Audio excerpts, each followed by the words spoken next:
Hello there, Sir from 17 once again. This is my Uncharted 2 Remastered brutal difficulty walkthrough. This is the 19th level and it is called Siege. I think this is one of the hardest levels in the game because there is one section coming up where all you have to do is get to a tripwire that's going to trigger a cutscene that gives you a checkpoint. And on crushing difficulty, I can do that in about 30 seconds. On this video you're going to see me fight a war of attrition for about 15 minutes. And the single reason is, there are so many enemies, they take so much damage, and they kill you so quickly that it is 100% luck if you don't just instantly die when you try and move sometimes. And the more aggressive you play, the easier those situations happen, and the only way to try and, lower those numbers is to play as passive and as defensive as you can. And it's annoying because it's a long sequence, there's a lot of dudes. It's annoying because these peasants get in your way, even though admittedly they can do good sometimes and they do drop fresh ammunition if you need a gun. But for the most, you're fighting a lot of elements that are not just the game, which is really frustrating. But it begins, full frontal, male nudity, in your face, down your throat, and it doesn't let up. It's one of those levels that's just constantly violent. It's a lot of action, and it's a little bit like the storm that follows the eye that was the previous mission. So on this beginning section you'll notice there's a lot of crossbows. The crossbow has limited ammunition, but it's a one-shot kill. It will kill this dude if you hit him in centre mass, so shoot for his torso. And it didn't kill him. Is this a different kind of crossbow? Normally, if you hit him square in the chest, that should kill him. I might have hit him on the arm, that might be why it didn't. Or it might just be the golden ones, which are just baller. But the crossbow is a deceptively strong weapon, and I recommend using it when you've got a big guy, a heavy, something like that in your way that you don't want to waste your ammo on. And then of course come back and pick up something else. Right now I'm having trouble with the cover because Chapu's in it, which is a little frustrating, but for the most, he's not too bad, although he will every so often fuck you, like this idiot, who just decides to turn up Master Roshi back before he lost his hair, or he shaved, or whatever, just getting in the way. And this is the kind of stuff that's really frustrating, because when you're playing it, even if it's your fault, you're going to blame them. You're going to be like, oh, I would have done it if it weren't for, this knobhead. And it's probably not his fault, even though he's not helping. But it can put you in the wrong mindset for these kind of situations, because some of these fights are going to be very grueling. Somebody's mentioned as well in the previous videos that the game seems to reward you for picking up different weapons, because when you pick up a new weapon you seem to get either full ammunition or high ammunition, but if you pick up weapon for the weapon you're using you only get about 3 rounds, and that is very true. It does pay dividends to alternate between weapons, but at the same time certain weapons will work better than others, and certain weapons you will favour over others. So as I explained to the fellow that pointed this out, which is a great point to point at, I pick up the shit that I'm comfortable with and that I think works. So there was a dip just then because, of course, I died and it didn't link up very well, and the checkpoints in Uncharted make editing these games very difficult. But getting up where I am right now is a work of art. Looked easy, didn't it? Nobody shot at me. It was one of those picturesque, beautiful moments. Well, I can tell you right now, I died plenty of times getting up here. The first thing I do is I toss these away, because all they're going to do is get you killed, and you will not have a chance to throw them at the enemy, because they'll kill you before you throw them half the time, so there's no point. So I get rid of them so that they don't kill me. And in this corner, you can generally get away from grenades by going in the little niche behind me. However, you can get stuck in the niche if you aim inside of it, because you cannot aim and walk out. Look, I'm trying to walk out and it won't let me. It's weird. There's a weird clipping point on the geometry just there, so be careful. But from this point, we're going to kill things. We're going to get headshots, we're going to aim, we're going to use the cover trick, we're going to be as passively aggressive as we can be from this defensive position, and all you're going to notice is that the enemies keep spawning and getting on the turret almost as if it's infinite, and it'll get to the point where you think it is, but it's actually not. There's just way too many of them, and this section should have been designed better, because I just do not think 50 guys in a set piece makes it fun, especially when you can physically see them spawning and running in and taking the position of the dude you just headshotted. It just gets very weary. That's all that happens. You'll just get fatigued. And this is a long fight. The checkpoint that we need, do you see just below the flag there's like a gateway over there that's got a blue rail on the top of it, and you can kind of see it in soft focus now to the right of the turret. If you can get through that archway and run straight forward, you will trip a cutscene. The problem is, there's an invisible spawn point on both sides of that arch, where enemies are going to spawn from when you get close to it. On crushing, you can get away with a few hits and then get to it. On this difficulty, you're dead. My old path featured climbing on the building that's completely adjacent to where I am now on the right. I would run to that corner, I would climb up it, I would go into the cover where you can see that weapon glowing just over the peak of the stone, and then I would jump towards the arch, run through it, hit the checkpoint, section done. It would have been beautiful, and I would have said, guys, here's a really easy way of getting past a horrible section, but it didn't work. I couldn't make it work. Does that mean it won't work? Probably not. I'm sure there'll be somebody who gets lucky and it works out for them, but I was not that man. And now you're just going to see the never-ending fucking daisy chain of lemmings getting on this turret. And I was really tempted to speed this up, but it's fighting, you know, it's important. This is the stuff where you really show whether or not you can do brutal. And it might not be the toughest thing in the world, but because you're doing it for so long, it really feels grueling and it feels hard, even though it's probably not that difficult in the grand scheme of things. But positioning's against you. Ammunition's against you. Your own buddies with a big fat fucking cowboy hat wearing heads are in the way. Like, everything is against you, and you die in 2 bullets. It's something else, and I think this is probably one of the hardest sections of the game because it's not really about skill. It's about fortitude, and it's about patience, and it's about not making a mistake and getting sloppy. It is so easy to just be like, this is boring, dude. I want to continue. Why do I have to do this? But the moment you think like that, you're dead. You've got to just, you know, if you're getting worn out and you're frustrated or stressed or tensed, pause it, go and have a cup of coffee or a tea or drink some pop or whatever you do. You know, go and knock one out, entirely up to you. Do whatever you do to put some distance to gain a better mindset, because if you can just nestle in, sit in the trench and accept the fact you're going to be there until Christmas where you'll play football and sing carols and then everyone will start killing each other the day after, which made absolutely no sense, but it's a pretty beautiful story, you'll be okay. And you'll see, I'm trying to optimise my shots here to kill the guy in the turret. And there goes the turret guy and you're going to see a guy replace him. So ideally here, I should have tried to get into a habit of killing the turret guy and then spawn killing the guy as he grabs the turret. But one of the times I tried to do that, I got shot by somebody else. Because the archway that you've got to pass, just down there past the fire, the bit that you can see right now, an enemy is going to take cover there and he can see us. And Temzin is not going to make this easy, because he's going to make you think that you can't get hit and you're going to get instantly killed, and that happened to me about twice. But in the grand scheme of things, I only died here maybe 5 times, so it's not the roughest section as far as, you know, raw deaths. It's just annoying, and I think annoying is worse than difficult. Because annoying is the type of thing that will make you stop playing. Difficult is the type of thing that shows whether or not you are a person who likes that kind of design. And that right there was a blessing. The silly peasant person, peon, just died, Tibetan random woman, and she dropped an AK, and we needed ammo, so that was wonderful. And Temzin just did a dive. And I'm using the shorty here for the blind fire because it's absolutely beautiful. But I was playing Uncharted 3 yesterday with my girlfriend. And boy, is that game different. I am so staggered by how different that game is.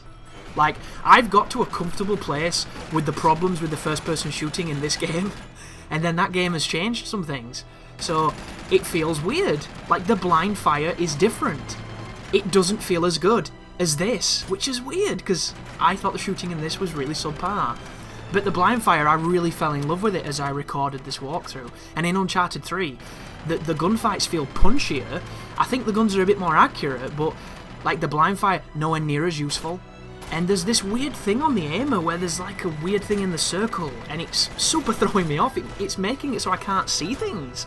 Like, I was really surprised, so it'll be interesting to see how that fares, because that game is going to be interesting on Brutal. There's a few sections that I'm really scared of, but hopefully I'll be able to bring that to you and you'll have no issue. So right now, you might not be able to tell that I'm actually shooting a person who keeps poking his head out because he's really far away and this preview window's not the best.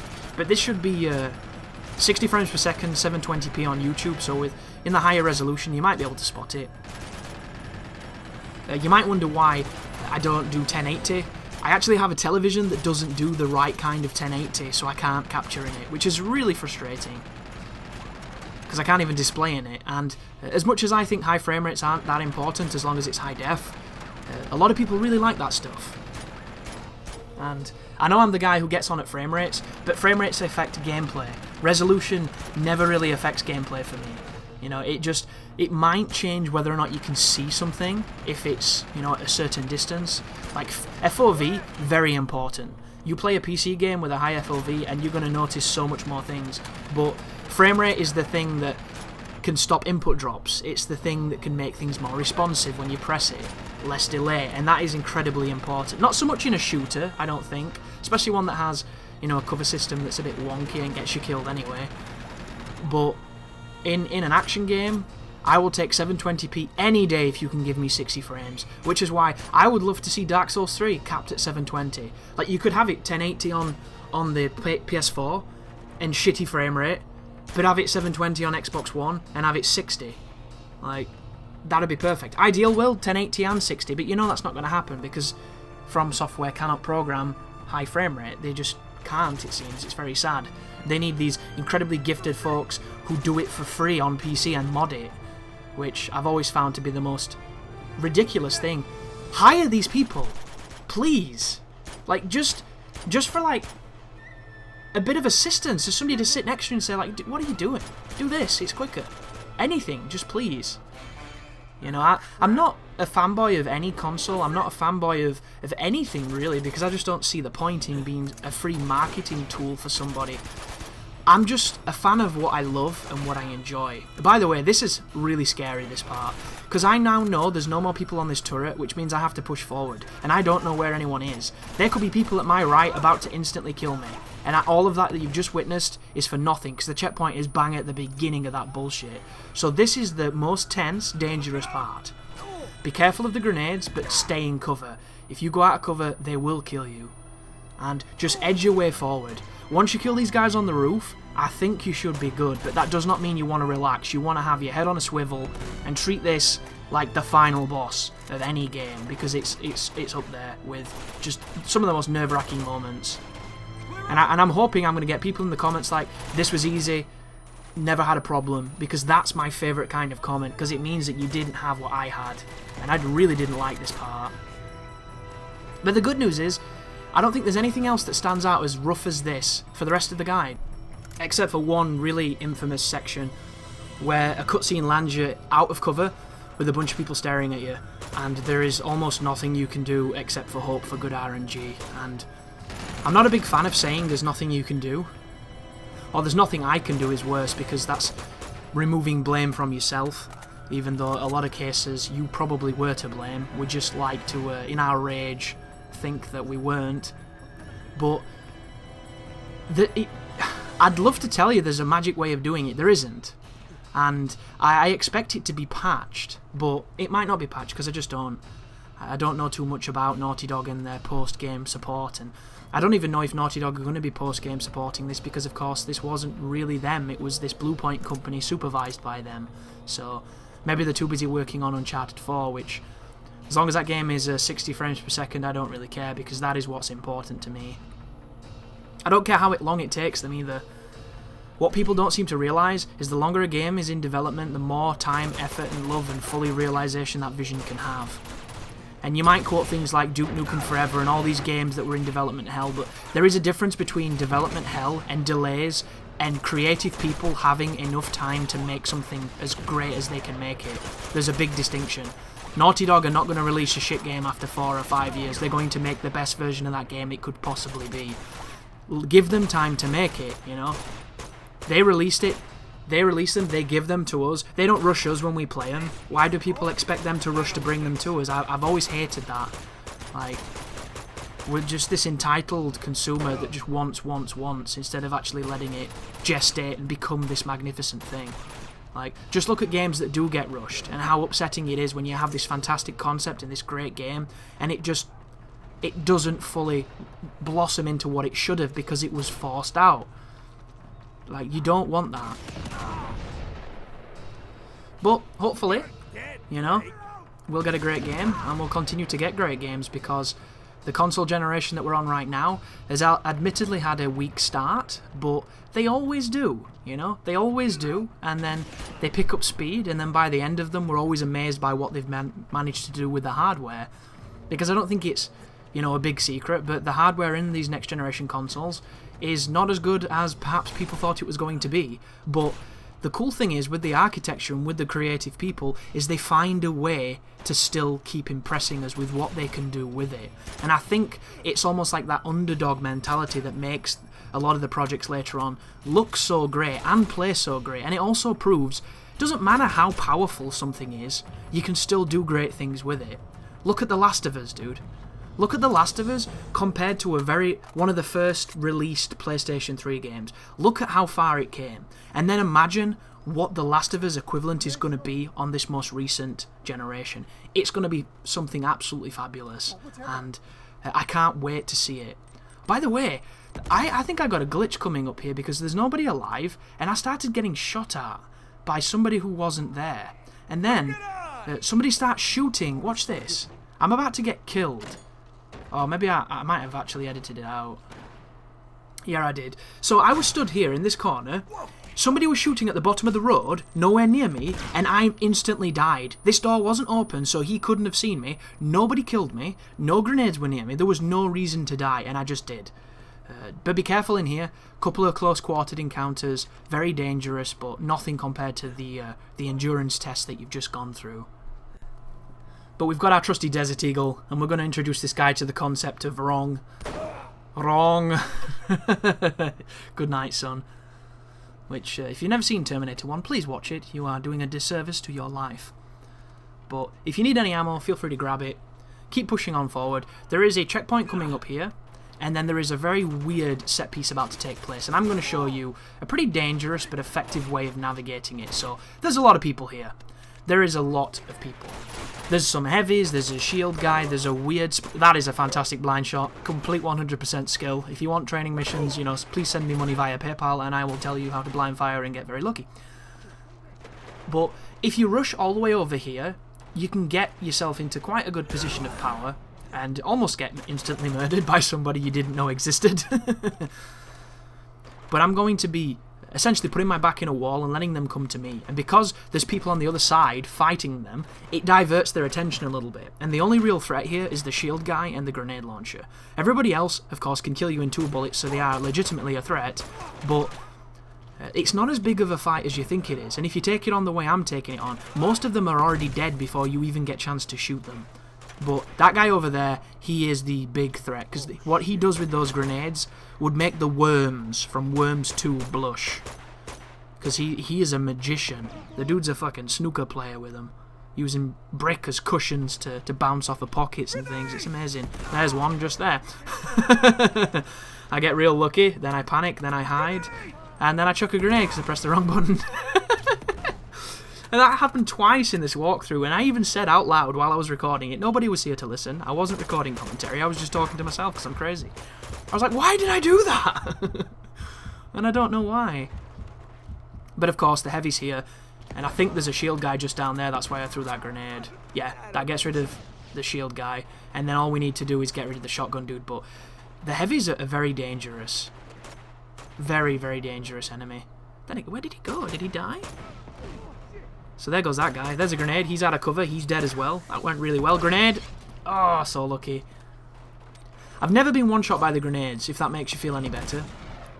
On this section. I've been one-shot by them later on, when we're in Shambhala, because there is a checkpoint just after you do a big fight, where you drop into this waterway, and there is a spawn at the end with a grenade launcher dude, and he trolled me about 4 times. Oh, I hate that guy so much. If there was a teabag or a taunt, I would have done it for at least 45 minutes and recorded it and left it in the guide, because that's how much I hated him by the time I was done. But look at that, dude. This gun is so good.